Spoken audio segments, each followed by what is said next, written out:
नमस्कार दोस्तों, स्वागत है आपका हमारे यूट्यूब चैनल पर। आज हम 4 मई से लेकर 9 मई तक के करंट अफेयर्स को एक ही वीडियो में संजो कर के लेकर के आए हैं। इसके द्वारा आप पीछे के सभी करंट अफेयर्स को रिवीजन कर सकेंगे। तो हम स्टार्ट करते हैं। केंद्र सरकार ने आर्थिक मामलों के सचिव तरुण बजाज को भारतीय रिजर्व बैंक (आरबीआई) के केंद्रीय निदेशक मंडल में निदेशक नियुक्त किया है।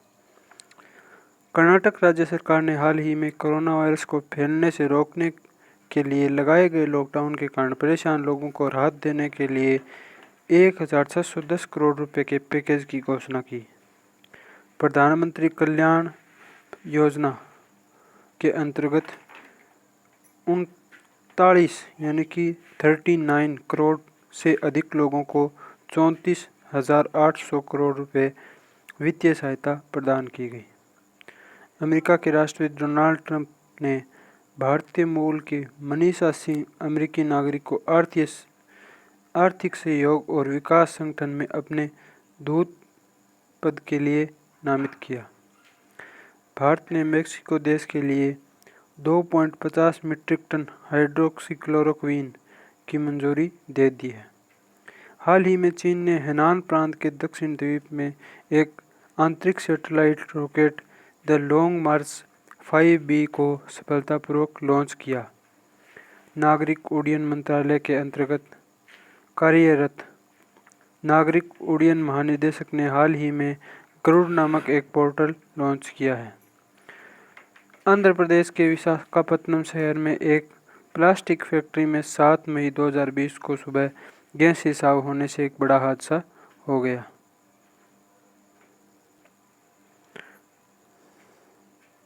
इराक देश के खुफिया एजेंट के प्रमुख मुस्तफा अल कामेदी ने हाल ही में देश के अगले प्रधानमंत्री के तौर पर शपथ ली। सीमा सड़क संगठन स्थापना दिवस 7 मई को मनाया जाता है। DPS नेगी ने श्रम ब्यूरो के महानिदेशक के रूप में पदभार ग्रहण किया।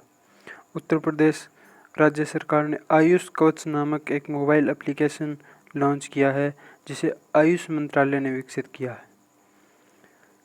केंद्रीय मंत्री नीतीश गडकरी ने हाल ही में कहा है कि सरकार अगले 2 वर्षों में राजमार्गों के निर्माण पर 15 लाख करोड़ रुपए खर्च करने की योजना बना रही है।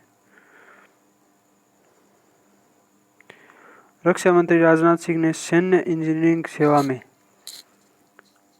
9,304 पदों को समाप्त करने के प्रस्ताव को मंजूरी दे दी है।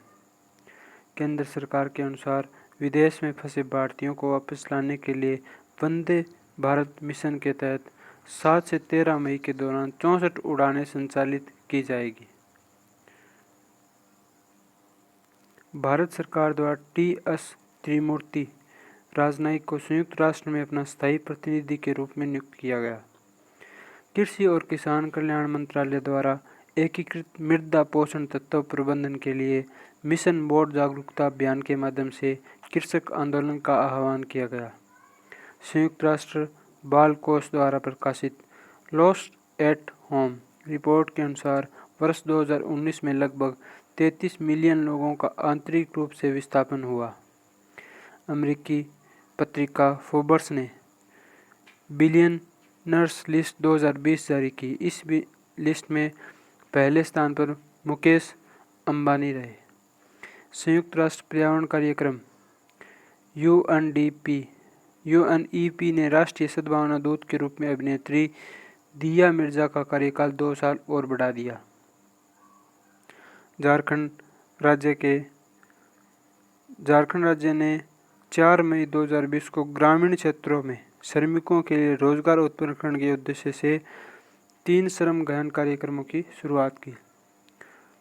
जम्मू कश्मीर के 3 फोटो पत्रकारों को पिछले साल अगस्त में अनुच्छेद 370 के अधिकतर प्रावधान हटाए जाने के बाद क्षेत्र में जारी बंद के दौरान सराहनीय कार्य हेतु पुलित्जर पुरस्कार 2020 से सम्मानित किया गया। भारतीय नौसेना ने विदेश में फंसे भारतीयों को वापस लाने के लिए ऑपरेशन समुद्र सेतु को लॉन्च किया। विश्व अस्थमा दिवस मई महीने के पहले मंगलवार को मनाया जाता है। आईआईटी बॉम्बे के प्रोफेसर सौरभ लोढ़ा को विज्ञान और प्रौद्योगिकी विभाग द्वारा स्थापित नैनो विज्ञान प्रौद्योगिकी और 2020 में युवा कैरियर पुरस्कार प्रदान किया गया। अंतर्राष्ट्रीय अग्निशमन दिवस 4 मई को मनाया जाता है। तेलंगाना राज्य ने हाल ही में एक बड़ा फैसला लेते हुए प्रदेश में लॉकडाउन को 29 मई तक बढ़ाने का ऐलान किया। रूस ने सोवियत सैनिकों के स्मारक और कब्रों समेत कई यादों को सुरक्षित रखने हेतु उत्तर कोरिया के शीर्ष नेता को द्वितीय विश्व युद्ध के स्मारक पद से सम्मानित किया। Centre for monitoring Indian economy की रिपोर्ट के मुताबिक भारत में कोविड-19 लॉकडाउन के दौरान अप्रैल में 12.2 करोड़ लोगों बेरोजगार हो गए।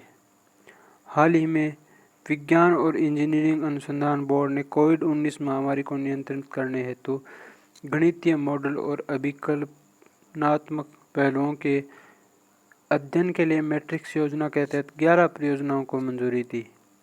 डीआरडीओ ने हाल ही में उन संक्रमण क्षेत्रों में तेजी से और रासायनिक मुक्त कीटाणुशोधन हेतु एक अल्ट्रावायलेट यूवी कीटाणुशोधक टावर विकसित किया। कोरोना वायरस के बीच लोगों को मुफ्त और कैशलेस बीमा कवर प्रदान करने वाला भारत का पहला राज्य महाराष्ट्र है। केसर कश्मीरी उत्पाद को हाल ही में जीआई टैग प्राप्त हुआ है। देश की सबसे बड़ी तेल कंपनी इंडियन ऑयल कॉरपोरेशन के नए चेयरमैन श्रीकांत माधव वैद नियुक्त किया गया। कांग्रेस के वरिष्ठ नेता अधीर रंजन चौधरी को लोकसभा में लोक लेखा पर संसदीय समिति का अध्यक्ष नियुक्त किया गया। असम राज्य सरकार ने कहा कि राज्य में अफ्रीकी स्वाइन फीवर का पहला मामला पाया गया। भारतीय रिजर्व बैंक ने हाल ही में अस्थिर वित्तीय स्थिति के मद्देनजर सीकेपी सहकारी बैंक के लाइसेंस को रद्द कर दिया। कन्नड़ भाषा के मशहूर कवि और प्रोफेसर के.एस. निसार अहमद का 84 साल की उम्र में निधन हो गया। पंजाब और हरियाणा राज्यों में कोविड-19 संक्रमण को रोकने के लिए ठीकरी पहरा का उपयोग किया जा रहा है। केंद्र सरकार ने हाल ही में प्रधानमंत्री गरीब कल्याण योजना के तहत 500 रुपये की दूसरी किस्त को मंजूरी दे दी है। आईसीसी द्वारा जारी ताज़ा रैंकिंग में भारत को तीसरा स्थान पर रखा गया। अनुभवी बल्लेबाज रॉस टेलर को न्यूजीलैंड का वर्ष का सर्वश्रेष्ठ क्रिकेटर चुना गया। मणिपुर के चाको-हाओ अर्थात काले चावल को भौगोलिक संकेतक यानी जीआई टैग दिया गया। जो मणिपुर का काले चावल हैं जिन्हें कि चाको-हाओ कहा जाता है को भौगोलिक संकेतक का टैग दिया गया। हिमाचल प्रदेश राज्य सरकार ने शहरी क्षेत्रों में रहने वाले लोगों को कम से कम 120 दिनों के रोजगार देने वाली मुख्यमंत्री शहरी गारंटी लाभ योजना लॉन्च की। केंद्र सरकार ने 4 मई 2020 तक 17 राज्यों को one nation one ration card योजना के साथ जोड़ा है। पश्चिम बंगाल की मुख्यमंत्री ममता बनर्जी ने कोविड-19 संकट को कवर कर रहे पत्रकारों और फ्रंटलाइन वर्कर्स को 10 लाख रुपए का जीवन बीमा देने का ऐलान किया। विश्व एंटी डोपिंग एजेंसी वाडा ने डोप टेस्ट में फेल होने पर भारतीय डिस्क थ्रो संदीप कुमार पर 4 साल का प्रतिबंध लगा दिया।